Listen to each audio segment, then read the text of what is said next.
guys, what's up? Hope you guys are having a great day today. Welcome back to the Matthew Spositi program. If you're new to the show, basically what we do is we talk about economics, we talk about financial freedom and independence, mobile income, and entrepreneurship, and virtually anything else that I want, but those are the topics that we generally cover.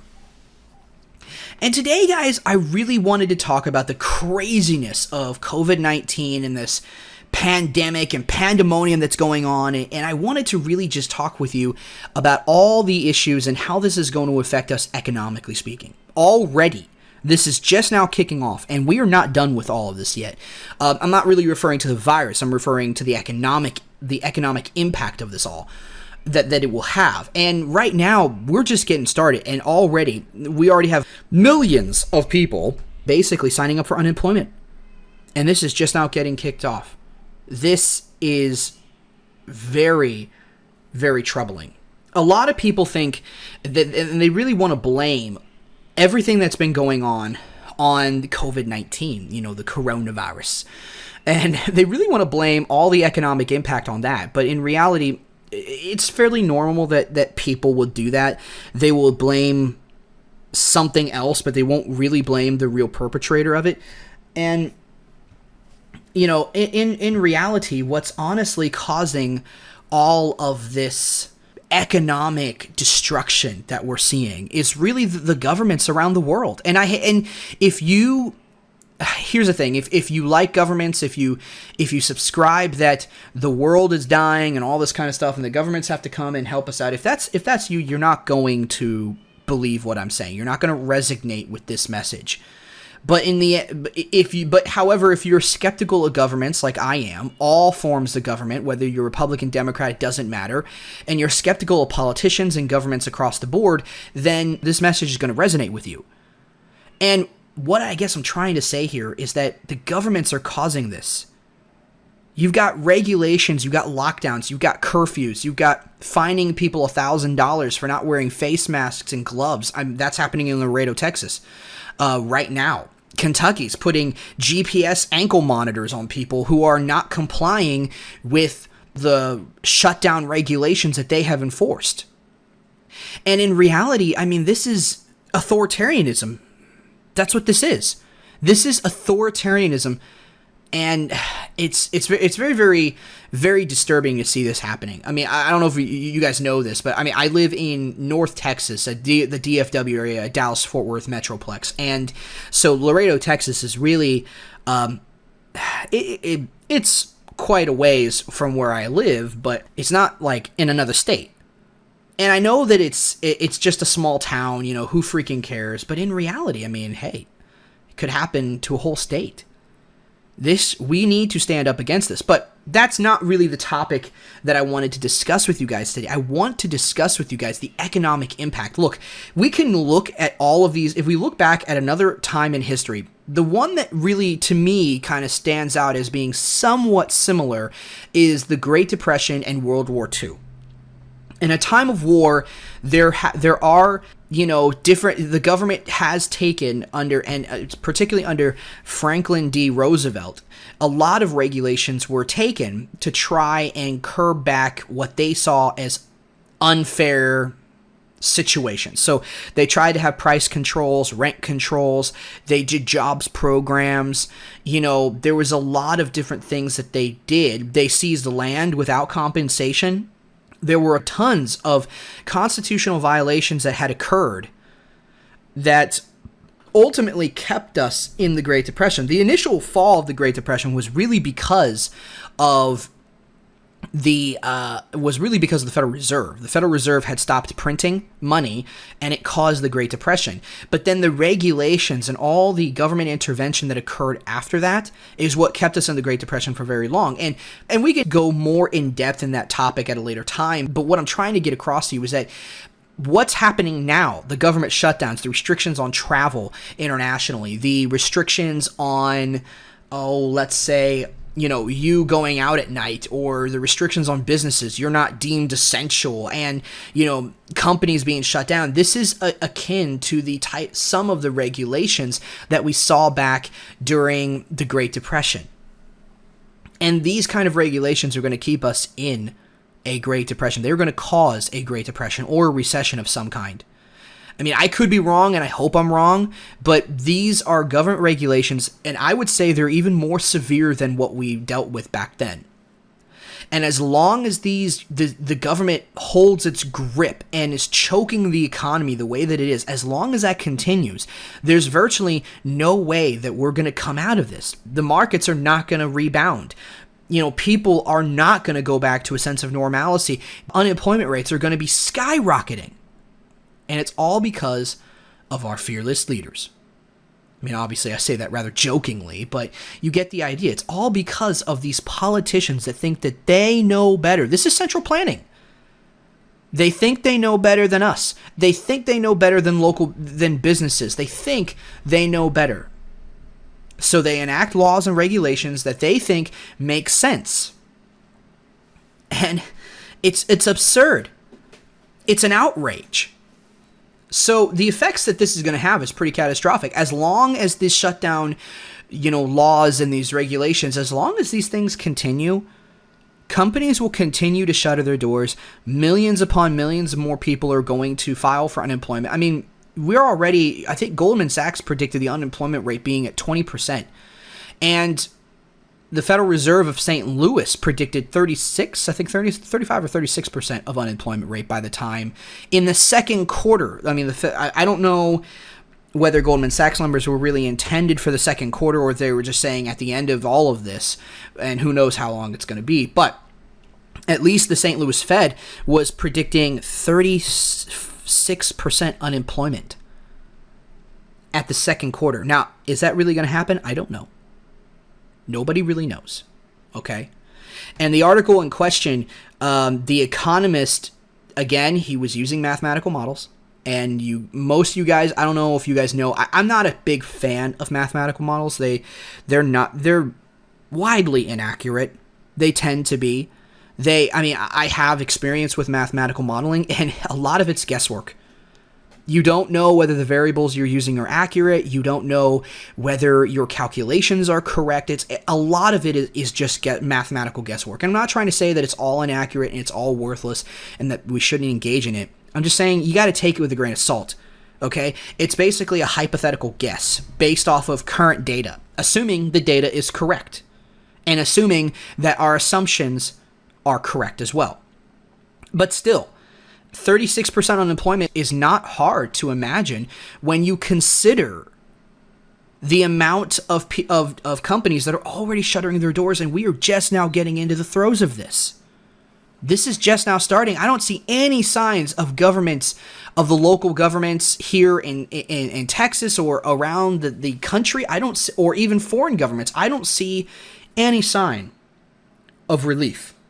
I don't see any sign of the governments lifting the regulations and allowing people to get back out and to do business. There's another question. We're not really going to talk about this too much today, but there's another question that really needs to be answered. If the government can just take our freedoms away like this, then are we really truly free? Do we really have liberty, or is liberty just licensed to us and that license can effectively be revoked on the whim of any government politician who deems it quote-unquote necessary? That's a question I think we all need to ask ourselves. I would say that it's not. I would say that we don't have freedom and that we are not free if the government can just take it away that easily, especially if the people don't stand up and do something about it, which is not happening because most people think that this virus is going to destroy the world. Anyways, that's just a side note. But seriously, the economic impact of this is going to be catastrophic. If the shutdown is not stopped, it's going to be catastrophic. People need to resume business, okay? One of the reasons that our economy is not going to handle this well, and there's going to be mass unemployment, is because largely due to the fact that our entire economy is built off debt and no savings whatsoever. Back during the Great Depression, people had a higher rate of savings. So they were able to weather the storm a lot better than what we're going to be able to. We're just simply not going to weather the storm well. We don't have any savings to fall back on. There's no savings whatsoever in this country. Very, very little. And that's not just referring to citizens and people. That's referring to companies. Guys, most companies don't have any savings. Most companies have taken any kind of profit they have had and used it in stock rebuybacks. I mean, they've been rebuying their stocks, pumping the stock prices higher and higher. Right now, all of that has totally vaporized. It's gone. All that money that they used to pump the stocks higher, it's gone now. Of course, the market will more than likely recover at the end of all this, and most people will look back on this whole thing and not really remember much. I mean, it's just going to be a bad memory. And life more than likely will resume to what we would mostly consider as normal. But it's just one of those things where a country, an economy needs savings and production. And when you stop savings and you stop the production, there are going to be consequences to that. And right now, we are prohibiting. The local governments around us and the federal governments and foreign governments are prohibiting production from happening. They're prohibiting from businesses being opened, and they are prohibiting them from creating value for their customers. They are prohibiting. They're not really prohibiting savings, but they don't encourage it. You know, with really low interest rates, with giving money to practically anybody via debt, telling banks they have to lend money out to whoever wants it. I mean, this type of stuff was going on before COVID-19 arrived. They're not incentivizing savings. Okay? And this is going to be destructive. So, I mean, how destructive? I don't know. Nobody knows. That's what I'm trying to get across to you more than anything else is nobody, including myself, nobody really knows how bad this is going to get. All right? We won't know until it's already come and gone, until we're in the throes of it. Right now, I think I read an article that basically said we are in the fog of war right now. And I hate to, kind of compare this with war, although I've been comparing it with the World War II and the Great Depression, but, in the fog of war, the fog of war happens when a war initially starts. You don't really know the power that the government has. You have an idea of it, but you don't really know. You don't know the positions they have taken. Right now, there's a lot of uncertainty that's going on. And that's kind of what's happening right now. There's a lot of data out there that just we don't know if it's right or not. It's not conclusive enough. There's a lot of misinformation out there, and everybody is just ultimately confused, and very few people know what to think. Even the governments. But despite the fog of war, we do know what this is going. We do know where the economy was before all of this started. I mean, the economy wasn't on a good footing. The lack of savings was not good. The type of price inflation that we are seeing is, again, not good. And now the government has come out with a stimulus package of trillions of dollars and is giving it out to corporations, and a small pittance is coming to the people, by the way. I mean, billions of dollars have gone to companies and industries, and yet you and I aren't going to get much of anything. Now, I don't agree with the stimulus packet, but for those of you who do, it's kind of a slap in the face. Okay, it's not kind of. It is. Straight up, it's a slap in the face. And if this really is the pandemic that they say it is, and they're so worried, if they really are worried about the hospitals being overrun and stuff and inundated with people, if that's what they're really worried, then why was it that only $100 billion went to the hospitals? I mean, this was a multi-trillion-dollar bill, and only $100 billion? That's like a drop in the bucket for that kind of money. Went to the hospitals. Most of the money actually went to the airliners, the airline industry. And on top of that, some of it went to farmers. The people got hardly anything off of that. So even if you are in favor of this, you should be angry, because it's insane that the businesses got tons of money when, everybody else didn't. And what I really find most interesting about a lot of this is why is it that the people have to suffer by getting laid off, but the businesses are allowed to continue to get money from the government and to maintain their doors, to maintain being opened? Why is it that the people have to suffer and the businesses are not also made or allowed to suffer in the same way that the people are? Interesting question, huh? Now, good. No, look, I'm not anti-corporation. I'm not I'm not an anti-capitalist at all. You guys know I'm very, very capitalistic. But this is just, again, the whole stimulus package is just, again, it's an outrage. And if they continue these type of stimulus packets and they drop interest rates below the zero bound in the negative territory, they already dropped it to zero. It's probably going to go into the negative territory.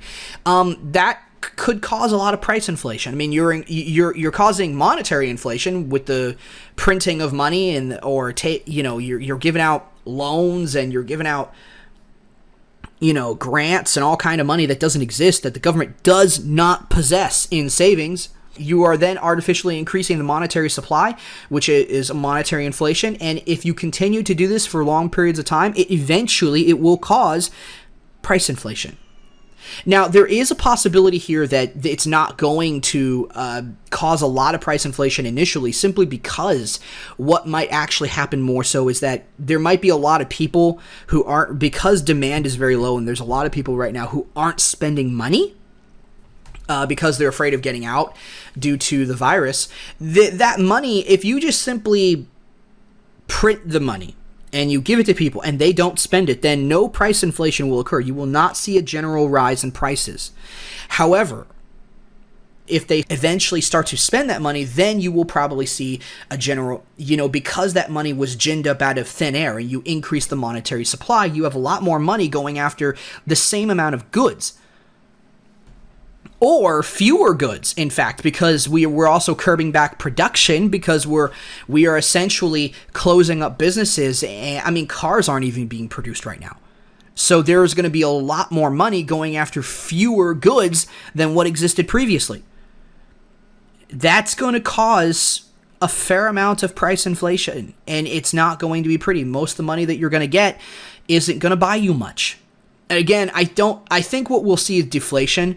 We'll see a deflationary depression because a lot of people aren't going to be spending that money initially. And I think we'll see that first. And this is assuming that this stuff continues. If this is the only stimulus bill and money does not get spread among the people a lot, and if this is the extent of it, then we may not see much in terms of price inflation. It just may not be a lot of money for our vast economy for us to really see a lot of the effects of that. But if this continues, you will more than likely see deflation because people aren't getting out and they aren't spending the money. And then when people start going back to their daily lives and they start, traveling again, they start going to movie theaters and all that kind of stuff, what you will probably then start to see the inflation occur. But again, I don't know if that's going to happen for sure. That's what I think will continue if these type of stimulus packets continue and if production is continuously limited in the way and restricted in the way that it is. If we're going to continue to choke production, and yes, I know there are ventilators and all face masks and all that kind of stuff that's being created right now, but that's only for this time, and the demand for those things probably won't be very high after all of this is over. What I'm talking about is production of consumer goods, grocery store items, items that movies, video games, I'm talking about buying cars, houses, all kinds of stuff that people go and buy every single day. That kind of stuff is probably going to go up if they continue this type of stimulus packet. But I think we'll definitely see deflation first. I think we will have a deflationary recession. I think millions of people have already lost their jobs. I think it's going to get worse. I think we're just now in the start of all this, and it's not going to stop. I know that's depressing, but that's my honest opinion. I think that the unemployment rate is going to go much higher than it has already gone, and I think that we're going to see a lot of deflationary pressure being put on the economy. And again, deflation is not necessarily a bad thing. In fact, for consumers, if you have a job, if you have cash flow, deflation is a good thing because everything gets really cheap. it unfortunately is not good for companies who cannot operate on the smaller margins in terms of profit that they were accustomed to. You see, companies tend to like higher prices because they can charge more money for their goods. Granted, it only benefits them for a short period of time, because eventually the price inflation will give them extra profits, but eventually the price inflation is going to make it harder, more expensive for them to do business. They'll eventually have to pay their employees more money, or at least there will be pressure for them to do that. They will have to spend more money for the actual materials that they need to make their goods, so it makes it more expensive. They're going to have to spend more money to maintenance the facility. Electricity could go higher. There's a lot of different things that go into the costs of owning a business, and a lot of those costs are going to rise with this price inflation. So initially, businesses like it. So what you really need is constant inflation, I suppose, so that they're always in a perpetual state of being able to charge more and more for their goods. But eventually that will destroy the currency if you continue down that road. And ultimately, that's what I really want to get across to you guys, is that this whole thing is going to be very bad. Now, I want to get across to you that this deflation is actually going to be a good thing if you can maintain your job and your cash flow. You're going to be able to buy a lot more stuff. Gas prices, I mean, in North Texas already, I'm already seeing gas prices drop. I mean, I just paid $1.37 for premium.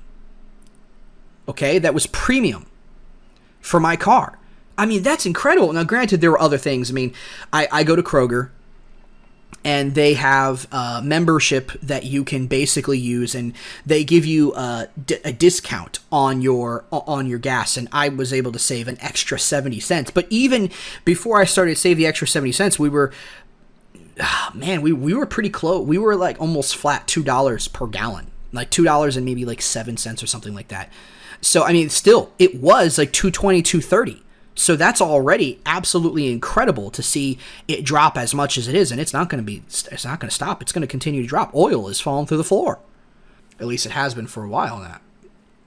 So anyways, what I think is going to happen is mass unemployment. It's going to be worse than the Great Depression, I think. I think there's a possibility, okay? I don't know for sure, but I think there's a possibility that's going to happen. I think there's a very high probability that we're going to see deflation first and then inflation. But all of this is going to occur until governments stop gripping the economy. They need to loosen the grip. They need to open things back up if you want to see the economy not go through this.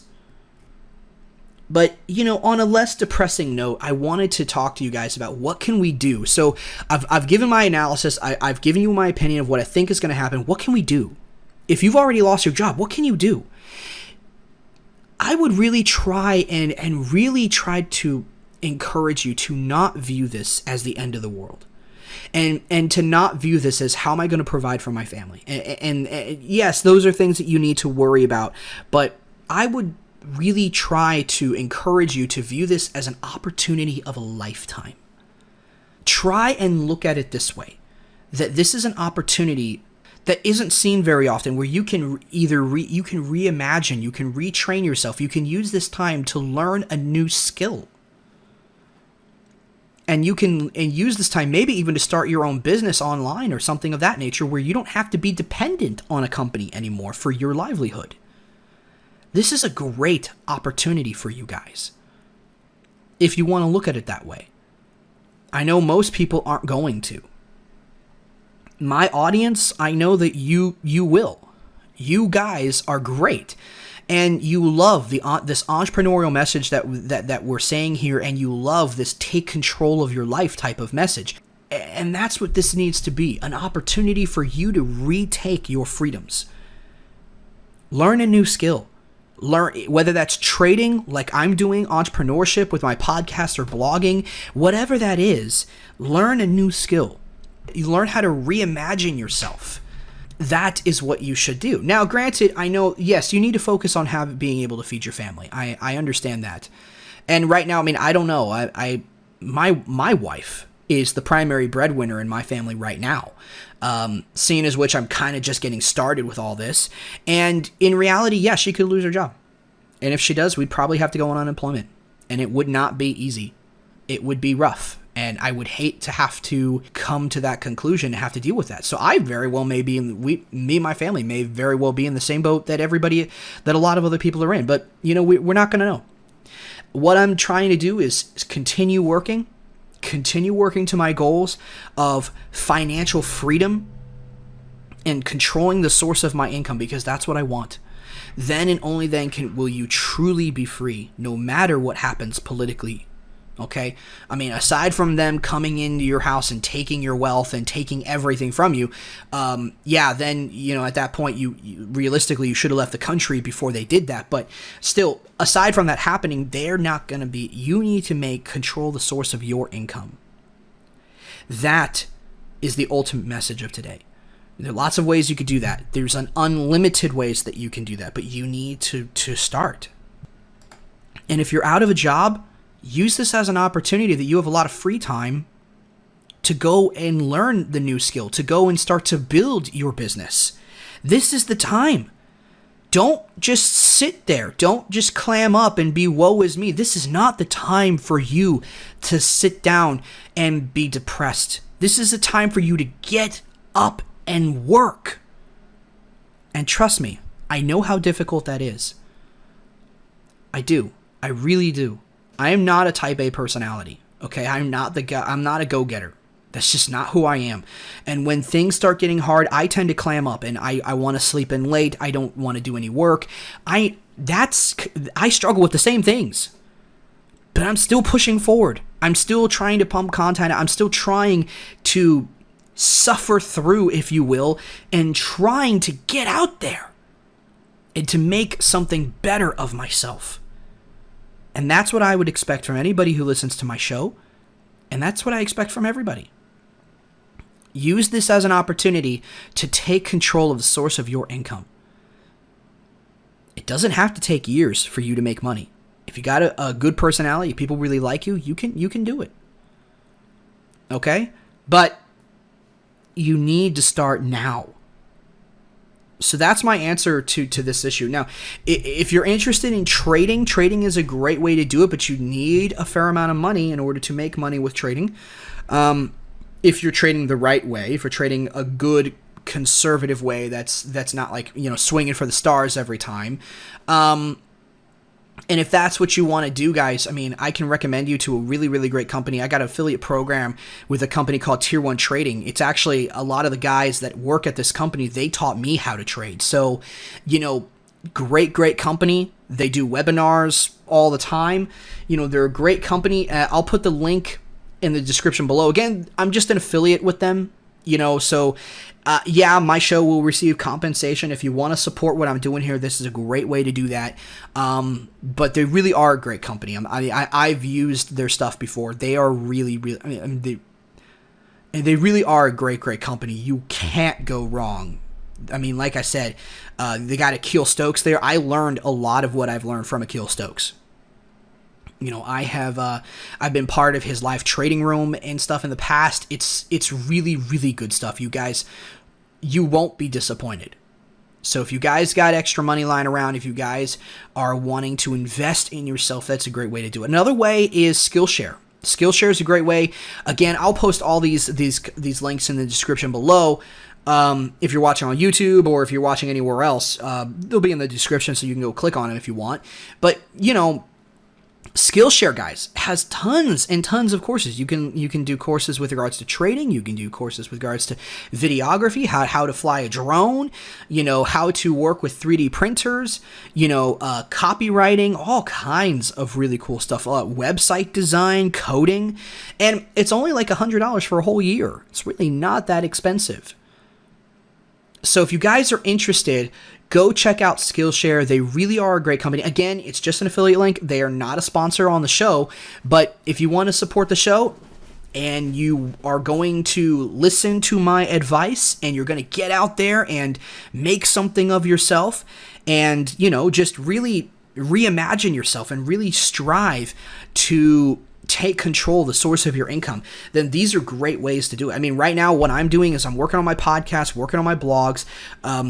With my 5-month-old that's now in my life, it is difficult to have the time to do a lot of that. So I am struggling with, balancing family time with, with my business and whatnot. But, I'm still working on my back testing. Right now, I'm on the 3rd currency pair, and so far it's profitable. I've got 7 more currency pairs to go. I got a little while to go. Almost every night I spend back testing my strategy. So, I'm trying to move forward as fast as possible. But, it's great stuff, guys. It's great stuff. And so, yeah, get out there. Learn how to control the source of your income. That's how we respond to this. We figure out how to control the source of our income. We look at this as this whole calamity as a great source of opportunity. That's what we look at this as. This is a wonderful source of opportunity. Let's change our focus. Look at it as opportunity, not look at it as a crisis that's going to destroy the world. And let's take control of our income together.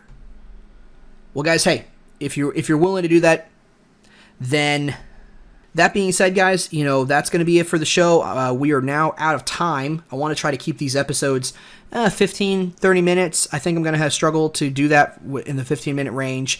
But 30 minutes, we're already there. So, all right, guys. Well, hey, I hope you guys have a great day. As always, know the risks, plan accordingly, and I'll see you next time.